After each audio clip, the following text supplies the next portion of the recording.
জানেন কক্সবাজার হচ্ছে পর্যটনের রাজধানী, ক্যাপিটাল। এই কক্সবাজার পর্যটন রাজধানীর অন্যতম আকর্ষণ হচ্ছে সেন্ট মার্টিন দ্বীপ। সেন্ট মার্টিন দ্বীপটা হচ্ছে আমাদের শত বৎসরের ঐতিহ্য। এই সেন্ট মার্টিন দ্বীপ হঠাৎ করে জল পরিবেশ এবং জলবায়ু পরিবর্তন বিষয়ক মন্ত্রণালয় একটা ইন্টারিম মেমোর মাধ্যমে পর্যটনের উপর কিছু বিধিনিষেধ আরোপ করে, যার ফলশ্রুতিতে আপনারা দেখেছেন সেন্ট মার্টিনের স্থায়ী বাসিন্দারা রাস্তায় কাপড়ের কাপড় পরে প্রতিবাদ করেছে।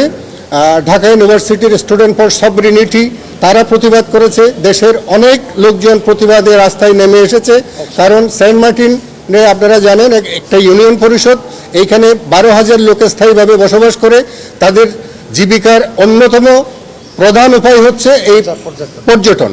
টুরিস্টরা না গেলে তারা না খেতে পেয়ে মরে যাবে, এবং ওইখানে 4-5 হাজার কুকুর থেকে শুরু করে যেই ধরনের জীববৈচিত্র্য আছে এগুলোর উপর ইনডাইরেক্টলি একটা এফেক্ট আসবে।